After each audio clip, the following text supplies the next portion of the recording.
आपो मैं थक गई, मुझे सोना है। कल 10 बजे। हाँ शकूरे बोल। यार ज़्यादा तो नहीं, बस इतना पता चला है कि वो उसी यूनिवर्सिटी में पढ़ती है जिसमें तुमने एडमिशन लेकर छोड़ दिया था। मतलब भाई वाली यूनिवर्सिटी में? हाँ उसी में। और बता, नाम का पता चला? हाँ नाबिया नाम है उस लड़की का। ओके चल फिर, आज तेरा यार यूनिवर्सिटी जा रहा है। ओ आरिफ यार छोड़ उस लड़की को। ओए नहीं शकूरे, वो सीधा दिल पर लगी है। अब तो उसका नकाब तेरा यार अपने हाथों से उतारेगा। चल जो दिल करता है वो कर। ओके कहते उसने फ़ोन रख दिया। ब्लैक शर्ट और ब्लैक पैंट पहने वो अपने बालों को जेल से सेट किए यूनिवर्सिटी में दाखिल हुआ।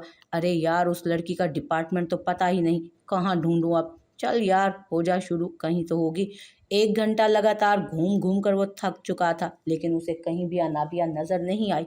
थक हार कर वो एक बेंच पर बैठ गया। चलो आज अगर यूनिवर्सिटी आ ही गया हूँ तो अपनी ही क्लास ले लेता हूँ, ये सोचते हुए वो मैथ्स डिपार्टमेंट की तरफ बढ़ा। क्लासरूम में दाखिल होते ही उसकी आंखें चमकी। वो लड़की फ्रंट चेयर पर बैठी पूरी तवज्जो के साथ लेक्चर लिखने में मगन थी, लेकिन जल्द ही उसके माथे पर बल पड़े जब साथ वाले लड़के को अनाबिया के हाथों पर नजरें जमाई देखा। उसे पता नहीं क्यों बहुत बुरा लगा था। जी आप कौन? तभी सर हिलाने पर अपना नाम उसने बताया। नाम सुनते ही कमर ने उसे सर्द नजरों से घूरा। आपको पता है आरिफ बच्चे, क्लासेस स्टार्ट हुए 1 माह हो चुका और आप अब आ रहे हैं यूनिवर्सिटी? जी जी वो सर बस कुछ घरेलू मसला था। ओके नेक्स्ट टाइम ऐसा नहीं होना चाहिए। आप बैठें। क्लास में सारी चेयर्स फुल थीं। सर जी इधर सीट नहीं। ओके सीआर आप इनके लिए फ्रंट पर चेयर लगवा दें। Okay sir. ओके क्लास कल मिलते हैं और आप लोग असाइनमेंट के लिए ग्रुप फाइनल करके मुझे नेम भेज देना। ओके सर जी। सर के क्लास से बाहर जाते ही अफरा तफरी मच गई। आरिफ बहुत सुकून से सीआर की चेयर से उठा और अनाबिया के साथ रखते हुए अपनी चेयर बैठ गया। सीआर देखने पर कहने लगा, चल तू और ले आ। सर ने कहा तो सीआर बेचारा उसका मुंह तकता रह गया। तभी वो अनाबिया की तरफ हाथ बढ़ाते बोला, हाय अम आरिफ खान एंड यू। अनाबिया उस पर एक सर निगाह डाले क्लास से बाहर को चल दी। पीछे कमर आरिफ को तंजिया मुस्कुराहट के साथ देखते हुए अनाबिया के पीछे बढ़ा। अनाबिया और कमर को साथ 1 माह हो चुके थे। न कभी अनाबिया ने कमर को बुलाया और न ही कमर ने अनाबिया को, लेकिन कमर हर उसी जगह पाया जाता जिधर अनाबिया होती थी।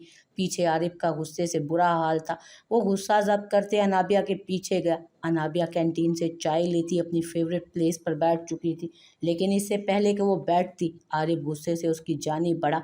रमल के हाथ से कप छूटकर चाय उसके पाँव पर गिरी थी। आरिफ के कुछ बोलने से पहले ही वो मॉल वाला लड़का उधर आ चुका था।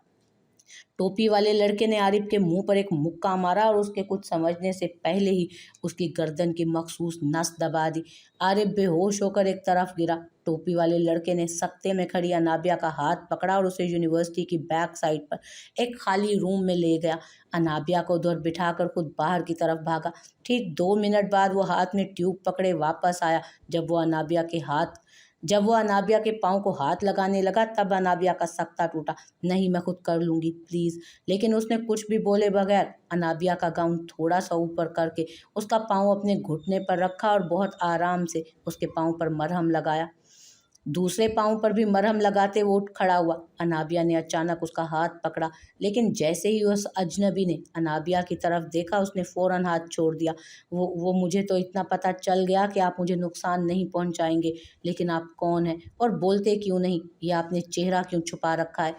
अजनबी कुछ भी बोले बगैर अनाबिया का हाथ पकड़े उसे यूनिवर्सिटी से बाहर ले गया और उसे गाड़ी में बिठाकर खुद वो उसका बैग और उसका मोबाइल और फाइल उठा लाया। अनाबिया उसके हाथ में अपनी चीज़ें देखकर मुस्कुरा दी। अनाबिया को उसके फ्लैट के सामने ड्रॉप करके वो जाने लगा तो अनाबिया एकदम से बोली, कुछ नहीं बताना, चलो अपना नाम ही बता दो, मैं कैसे बुलाऊंगी आपको? लेकिन फिर भी कुछ बोले बगैर गाड़ी का गेट खोलकर उस अजनबी ने उसे अंदर की जानिब बढ़ने का इशारा किया। तभी अनाबिया गुस्से से बुड़बुड़ाई, लगता है गूंगा है, मेरी कोई बात सुनता ही नहीं। अनाबिया की बुड़बुड़ाहट उस अजनबी ने बहुत गौर से सुनी थी और बहुत मुश्किल से अपना कहकहा कंट्रोल किया। जब तक अनाबिया लिफ्ट के जरिए ऊपर जाकर अपनी खिड़की से कर्टन नहीं हटा गई तब तक वो अजनबी उधर ही खड़ा रहा। अनाबिया को खिड़की से देखते ही उसने गाड़ी में बैठकर गाड़ी आगे बढ़ा दी। हेलो, हाँ अहमद। आरिफ को होश आ गया। ओके उसे कुछ मत कहना, छोड़ दो, मैं खुद देख लूँगा। अपने हाथों पर अनाबिया के हाथ का लम्स याद करते वो मुस्कुरा दिया। ہمارا شمار ہوتا ہے ان نایاب لوگوں میں جن کے ہونے سے جہاں اور بھی حسین لگتا ہے۔ ادھر انابیہ بیڈ پر لیٹی اس اجنبی کے بارے میں سوچ رہی تھی، آخر کون تھا جو اسے ہر جگہ پروٹیکٹ کرتا تھا۔ انابیہ کو غصہ تو بہت آیا تھا کہ اس نے کیوں اس اجنبی کا ہاتھ پکڑا، پھر سر جھٹک کر اللہ کی بارگاہ میں حاضر ہوئی۔ اے اللہ مجھے بھٹکنے سے بچا لے، یا اللہ مجھے سیدھی راہ دکھا دے۔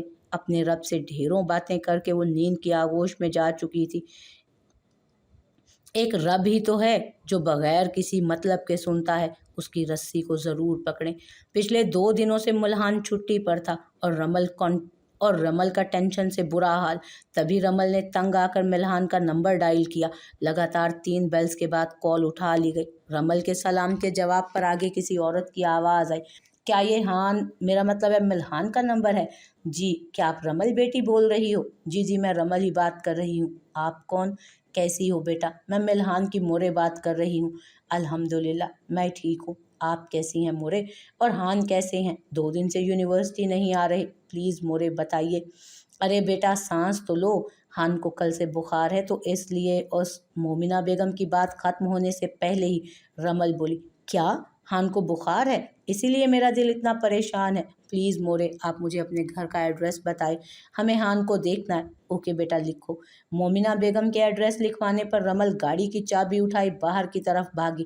ملحان کا گھر آدھے گھنٹے کی مسافت پر تھا، جسے رمل نے 20 منٹ میں ہی طے کر لیا۔ باہر گارڈ کو ملحان کی دوست ہونے کا بتاتی وہ اندر جانب بڑھی، تبھی اندر سے آتے عارف سے ٹکرا گئی۔ اوہ شٹ، دیکھ کر نہیں چل سکتے؟ مجھے جلدی بتاؤ ملحان کا روم کون سا ہے؟ عارف نے ناسمجھی کے عالم میں اس ٹام بوائے کو دیکھتے ہوئے ملحان کے روم کی طرف اشارہ کیا۔ تبھی رمل کچن سے نکلتی مومنہ بیگم کو دیکھے بغیر اوپر کی جانب بڑھی اور ٹھک کر کے ملحان کے روم کا دروازہ کھولا۔ بیڈ پر لیٹے ملحان کی طرف بڑھتے اس کے ماتھے پر ہاتھ رکھتی وہ بخار چیک کرنے لگی۔ اوہ مائی گاڈ، اتنا تیز بخار، اتنا تیز بخار! سائڈ ٹیبل پر پڑے برف والے باؤل میں سے اس کے ماتھے پر اس نے پٹیاں رکھنا شروع کر دی۔ حد ہے لاپرواہی کی، لڑکیوں سے زیادہ نازک مزاج ہے یہ لڑکا۔ ذرا سا ڈانٹ کیا دیا بخار چڑھا کے بیٹھ گیا۔ ساتھ ساتھ وہ مسلسل بول بھی رہی تھی۔ مومنہ بیگم پیچھے کھڑے رمل کی باتیں سن کر مسکرا رہی تھی۔ رمل بیٹا، تبھی رمل مومنہ بیگم کے بلانے پر بے ساختہ کھڑی ہوئی۔ ارے بیٹا بیٹھی رہو، بہت اچھی لگ رہی ہو میرے نالائق بیٹے کی فکر کرتے۔ او آنٹی تھینک گاڈ، آپ ظالم سماج والی سانس نہیں بنیں گی۔ بولتے ہی دوبارہ وہ ہان کے پاس بیٹھ گئی۔ ویسے مورے آپ کا بیٹا بہت لاڈلا ہے، میرا ذرا سا غصہ بھی برداشت نہیں کر پایا۔ تو بیٹا آپ نے غصہ کیا ہی کیوں؟ حرکتیں ہی ایسی ہیں ہان کی جو مجھے غصہ آ جاتا ہے۔ پھر بھی بیٹا ہوا کیا؟ ہونا کیا تھا آنٹی، میرے پرپوز کرنے پر ہی ہوش کھو بیٹھا ہے آپ کا بیٹا۔ رمل کی بات پر مومنہ بیگم بے ساختہ کہا لگا اٹھی۔ رمل بالکل ویسی ہی تھی جیسا ان کے بیٹے نے بتایا تھا، ایک دم بنداس۔ ارے مورے آپ بھی ہنس رہی ہیں؟ اس سے پہلے کہ مومنہ بیگم کوئی جواب دیتی ہان ہوش میں آیا اور بولا، رمل جی آپ؟ جی میں۔ آپ یہاں کیا کر رہی ہیں؟ جائیں، مورے دیکھ لیں گی تو کیا سمجھیں گی؟ چپ کرو ہان، کچھ نہیں سمجھیں گی۔ اور وہ بیٹھی ہیں ہماری مورے۔ رمل بیٹا آپ ملحان سے باتیں کرو، میں آپ کے کھانے کے لیے کچھ لے کر آتی ہوں۔ مومنہ بیگم کہتے ہوئے واش روم سے باہر نکل گئی۔ کیا ہوا ہے آپ کو ہان، کیوں بیمار ہو گئے؟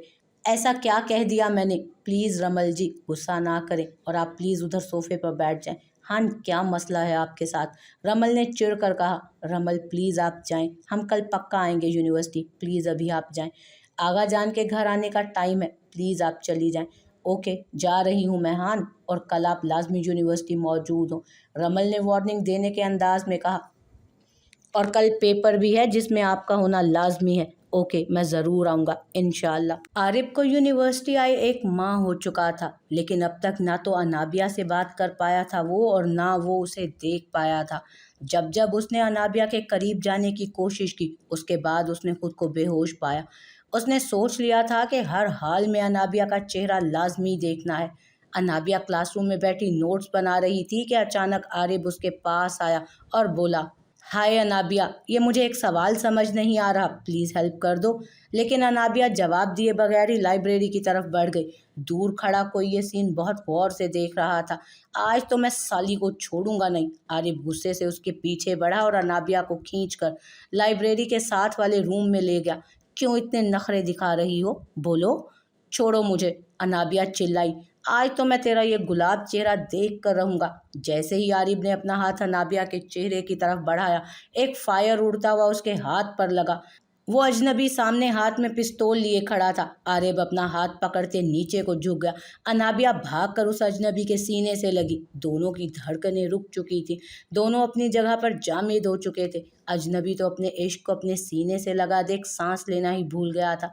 दिल तो ऐसे था कि धड़क कर अभी बाहर आ जाएगा। अनाबिया के आंसुओं की नमी अपने सीने पर महसूस करते ही वो बोला, बिया कुछ नहीं हुआ, डोंट वरी। उस अजनबी की आवाज़ पहली दफ़ा सुनकर अनाबिया ने आंसुओं से भरी आंखें उठाकर उसका चेहरा देखा, लेकिन उधर उसकी आंखों के अलावा कुछ नज़र न आया। वो तो अनाबिया की आंसू भरे आंखें देख कर ही मदहोश हो चुका था। इससे पहले कि अनाबिया अपना हाथ उसके रुमाल की तरफ बढ़ाती, आरिफ की आवाज़ पर दोनों होश में आए। और कौन हो तुम? मेरा हाथ जख्मी कर दिया तुमने? तुम्हारी जुर्रत कैसे हुई? ये तुम्हारी आखिरी वार्निंग है। अगर इसके बाद तुमने बिया के करीब जाने की भी कोशिश की, हाथ तो क्या, तुम्हारे पूरे वजूद को जख्मी कर दूंगा मैं। वो अजनबी गुस्से से गुर्राते हुए बोला था। हाथ का दर्द बर्दाश्त ना करते आरिफ बेहोश होकर गिरा था। फ़ोन पर अहमद को उसे संभालने को बोलते, खुद अनाबिया का हाथ पकड़े वो गाड़ी में बिठाते फुल स्पीड से गाड़ी चला चुका था। अनाबिया तो डर कर दिल पर हाथ रख के बोली, प्लीज़ आहिस्ता चलाएं, मुझे डर लग रहा है। अनाबिया का डर देखकर वो गाड़ी की स्पीड को स्लो कर गया। काफ़ी देर सड़कों पर गाड़ी भगाता, अपना गुस्सा कम करता वो अनाबिया को उसके फ्लैट पर ड्रॉप करके वापस मुड़ गया। आने से पहले अनाबिया का मोबाइल पकड़ते उसमें अपना नंबर सेव कर दिया था, स्लो मेट के नाम से। फ्लैट में दाखिल होते अनाबिया ने अपने मोबाइल को देखा। उसमें गिनती के 5 नंबर अनाबिया के मोबाइल के थे, लेकिन एक नंबर पर आकर अनाबिया की आंखों की चमक बढ़ी। वो अपना नंबर सेव कर चुका था, और वो भी सोलमेट के नाम से। अनाबिया के लबों को बेसाख्ता मुस्कुराहट ने छुआ। हुर्रे, मैंने कर दिखाया, हुर्रे। रात से ही कैस के दिमाग में मोरे की बातें घूम रही थी। मुझे लगता है मोरे सही कह रही हैं। हमें नमल को अब इस रिश्ते का एहसास दिलाना चाहिए, लेकिन अभी वो शायद ये सब कबूल ना कर पाए। हम क्या करें, कुछ समझ नहीं आ रहा। नमल के मामले में वो हमेशा ऐसा ही हो जाता था, पंचायत के फैसले मिनटों में करने वाला। जब बात उसकी गुड़िया पर आती तो वो बेबस हो जाता। नहीं, अभी कुछ दिन और हमें पहले ये जानना होगा कि नमल भी हमसे मोहब्बत करती है या नहीं। लेकिन अगर वो हमसे मोहब्बत ना करती हुई, फिर हम कैसे रह पाएंगे? ये हम क्या सोच रहे हैं? या अल्लाह, किसी को भी मोहब्बत ना हो। वो बेचारा थक कर खुद से ही बोला था, एक ही शख्स पर मरकूज है दुनिया मेरी, यानी एक शख्स मुझे अर्ज़ो समा जैसा है। गुड़िया कहाँ हुआ? आज हमें डॉक्टर के पास जाना था। खान जी, हम सोए हुए हैं। नमल ने कंबल में से सर निकाल कर कहा, अले मेरा बच्चा सोया हुआ है, खान उठा कर ले जाएगा, जल्दी उठ जाओ। खान जी इधर आए, कान में एक बात बताऊं? हाँ बताओ। खान बेड के किनारे पर बैठते उसके चेहरे की तरफ झुका तो झट से नमल ने अपने होंठ खान के रुखसार पर रख और उसके गले में बाजू डालकर लाड से बोली। खान तो इस झटके पर संभल ही नहीं पाया था। खान जी मान जाइए ना, हम फिर कभी डॉक्टर के चले जाएंगे, प्लीज़ खान जी। कैस की तरफ से मुसलसल खामोशी पर नमल ने जोर से कैस को पुकारा था। जी जी, मान जाए ना प्लीज़। जी खान जी, उसने कहते साथ ही खान के दूसरे रुखसार पर भी अपने लब रखे। प्लीज़। नमल के इतने प्यारे अंदाज पर खान को अपना दिल पिघलता महसूस हो रहा था। तभी वो गुस्से में बोला, कहाँ से सीखा है आपने ये सब? खान जी, वो कल हमने टीवी में देखा था। बस बहुत हो गया, आपका दिमाग इस टीवी ने बहुत ख़राब कर रखा है। अब आप किसी भी बात को मनवाने के लिए इस तरह से करेंगी? असल गुस्सा कैस को नमल की मासूमियत पर था। डॉक्टर साहब, कोई टेंशन वाली बात तो नहीं है? मिस्टर कैस, हम नमल की रिपोर्ट देखकर खुद हैरान हैं। नमल अब बिल्कुल नॉर्मल है। लेकिन क्या डॉक्टर? क्या डॉक्टर? प्लीज़ जल्दी बताएं। नमल के दिमाग में ये बात बैठ चुकी है कि वो एक एबनॉर्मल लड़की है। यही बात उसे नॉर्मल नहीं होने दे रही। तो डॉक्टर साहब, हमें क्या करना होगा कि वो नॉर्मल बिहेव करे? आप उसे एहसास दिलाएं मिस्टर कैस कि अब वो बच्ची नहीं रही। शायद आपका उसके साथ बच्चों वाला रवैया भी उसे बड़ा नहीं होने दे रहा। जी डॉक्टर साहब, बहुत शुक्रिया आपका। कैस डॉक्टर का शुक्रिया अदा करता जल्दी से बाहर की जानिब बढ़ा और बाहर खड़ी नमल को जोर से खुद से लगाया। खान जी, क्या हुआ? सब ठीक तो है? नमल ने हैरत से पूछा। खान जी की जान, सब ठीक है, सब ठीक है। कैस की आवाज़ में नमी का आंसर था। क्या हुआ खान जी? हमें भी बताएं। घर जाकर बताएंगे, चलें। जी। पूरे रास्ते कैस का खुशी से बुरा हाल था। घर पहुंचते ही कैस ने शुक्राने के नवाफिल अदा करते अल्लाह से ढेरों दुआ की थी कि अल्लाह पाक तेरा शुक्र, मैं बहुत खुश हूँ या अल्लाह। बोलते बोलते कैस के होंठ कप कप आ गए थे, खुशी से उसके आंसू बह रहे थे। जब ही नमल कमरे में दाखिल हुई, खान जी क्या हुआ और आप रो क्यों रहे हैं? नमल ने कैस के पास बैठते हुए पूछा। ये तो खुशी के आंसू हैं, कैस ने कहते अपनी आंखें पोंछी। खान जी हमें भी बताएं क्या हुआ? गुड़िया आप बिल्कुल ठीक हो गई हैं, बिल्कुल ठीक, अब आप नॉर्मल हैं, कैस ने कहते साथ ही उसको खुद से लगाया। लेकिन नमल कैस की बात सुनते मुस्कुरा भी ना सकी। मैं ठीक हो गई हूँ, बिल्कुल ठीक। ऐसा कैसे हो सकता है? मैं ठीक हो गई। गुड़िया आप खुश हो ना? मैं बहुत खुश हूँ, बहुत ज़्यादा। कैस अपनी खुशी में नमल के चेहरे पर छाई ज़बरदस्ती की मुस्कुराहट नहीं देख पाया था। हम मोरे को बताते हैं अभी, वो भी सुनकर खुश होंगी। कैस ने जाए नमाज साइड पर रखते मोरे को कॉल मिलाई। अस्सलाम वालेकुम मोरे, कैसी हैं आप? आपके लिए गुड न्यूज़ है, गेस करें क्या? हम दादी बनने वाले हैं क्या? कैस बेटा, मोरे की बात सुनता कैस शर्मा गया। नहीं मोरे, ऐसी कोई बात नहीं, दरअसल नमल की रिपोर्ट बिल्कुल सही आई है, वो नॉर्मल हो चुकी है माशाल्लाह। हम अभी गांव में खैरात बांटते हैं। कैसी है नमल, हमारी बात करवाएं। वो रूम से बाहर है, हम बाद में आपकी बात उससे करवाएंगे। मोरे, हम गुड़िया को देख कर आते हैं, अल्लाह हाफिज। रमल ने सोच लिया था कि अब हान को काबू कैसे करना है। अगले दिन पेपर हॉल में जाने से पहले हान को देखकर बहुत खुश हुई थी वो, और साथ में उसने कुछ करने का भी सोच रखा था। क्लास में हू का आलम और तमाम बच्चे सर झुकाए अपना पेपर लिखने में मगन थे। कुछ तो बस लिखने का नाम ही कर रहे थे कि जैसे उनसे बड़ा न्यूटन कोई नहीं। तभी वो आफत की परकाला, जिसने सबको अजाब में डाल रखा था, बोली, sir ji paper is done. तो सर बेचारे बेसाख्ता उस आफत की परकाला का मुंह तकने लगे जिसने 2 घंटे का पेपर 20 मिनट में कर लिया था। उसने जैसे ही पेपर पकड़ा तो सर तजस्सुस के मारे खोल कर उसे देखने लगे, और फिर सर को लगा कि जैसे पूरी दुनिया उनकी आंखों के सामने घूम गई, और सर चकराने लगा। पूरे पेपर पर आई लव यू हान जी, लव यू हान जी सो मच लिखा था। और बेचारे हान का दिल किया कि वो अपना सर दीवार में दे मारे, क्योंकि उस लड़की ने यूनिवर्सिटी के पहले दिन से उसका जीना हराम किया हुआ था। वो जो बड़े प्यार से आंखों में रोशनी लिए हान सर के तासुरात देख रही थी, और मिल्हान के रुखसार पर हाथ रखे बहुत प्यार से एक आंख दबाते हुए बोली, अरे हान जी घबराए नहीं, पूरी रात सोचकर सुबह हाँ में जवाब दे दीजिएगा आप। वो पलटकर क्लास से निकल गई। मिल्हान ने बेसाख्ता सोचा, रमल इसका पीछा नहीं छोड़ने वाली। मिल्हान की आंखों में जब जब उसका चेहरा लहराता तो मिल्हान धड़कते दिल के साथ सोचता कि उसे बीवी चाहिए या बेवा। वजह उसका हुलिया था, बॉय कट हेयर स्टाइल। एक हाथ में चेन डाली तो दूसरे हाथ में ढेरों बैंड्स के साथ एक अजीब नमूना लग रही थी, और सोने पर सुहागा उसकी बॉय स्टाइल की ड्रेसिंग, पैंट शर्ट के साथ साथ अपर पहने। देखने वालों को लड़की कम और मिनी लड़का ज़्यादा लगता था। अगले दिन भी हान के कोई जवाब न देने पर रमल हान के कैबिन में पहुंच गए। ये लें, यह आपके लिए। रमल ने एक कागज़ मल्हान की तरफ बढ़ाया। क्या है इसमें? मल्हान के कागज़ खोलने पर उसे लगा कि उसे दिल का दौरा पड़ जाएगा अभी। मैं तुमसे प्यार करती हूँ, मेरे दिलो दिमाग में सिर्फ तुम ही हो, मैं तुम्हारे बगैर नहीं जीना चाहती। ये क्या है? इससे पहले कि हान बात पूरी करता, अरे उस्ताद जी, मैंने उर्दू में इजहार मोहब्बत करके देख लिया, इंग्लिश में करके देख लिया, लेकिन मुझे लगता है कि आपको समझ नहीं आता। आखिर को खान हो आप। फिर अपन ने सोचा कि क्यों ना आपकी ज़ुबान में ही बताया जाए, क्या पता तभी आपको समझ में आ जाए। अब तो समझ में आ गया ना उस्ताद जी, तो बताइए रिश्ता आप भेजेंगे या मैं भेजूं? मैं खुद ही भेज देती हूँ, चलें, रिश्ते के झंझट में पड़ना भी क्यों। उस्ताद जी भाग कर ही निकाह पढ़ लेते हैं। रमल के ऐसा बोलने पर हान का एक रंग आ रहा था और एक जा रहा था, और रमल ऐसे शो कर रही थी जैसे वो किसी पार्टी का प्लान बना रही हो। रमल जी, ये आप क्या कह रही हैं? तभी रमल ने झटके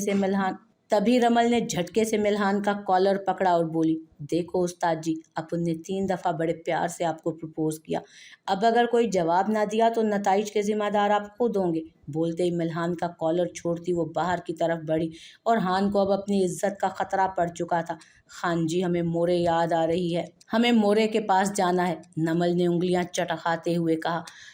खान नमल के फरार को अच्छे से समझ रहा था। खान ने नमल का हाथ पकड़ते उसे अपनी गोद में बिठाया और कहा, अच्छा तो गुड़िया को मोरे के पास जाना, सोच लो, अपने खान जी को छोड़कर जाओगी? नहीं खान जी, वो हम बस मोरे से मिलना चाहते हैं। ओह अच्छा, ہم لے جائیں گے آپ کو گڑیا، ہم نے آپ کا ایڈمیشن کروا دیا ہے، اب آپ ریگولر اسٹڈی کریں گی۔ اچانک کیس نے سنجیدگی سے کہا، خان جی ہمیں نہیں پڑھنا، اور نہ ہی ہمارا دل کرتا ہے کہیں جانے کو، ہم پہلے کی طرح ہی پیپرز دیں گے۔ نمل نے منہ بناتے ہوئے کہا، خان کی جان پہلے کی بات اور تھی، اب آپ ریگولر جائیں گی۔ نہیں ہم نہیں جائیں گے، ہم نہیں جائیں گے خان جی، ہم بتا رہے ہیں ورنہ ہم ناراض ہو جائیں گے۔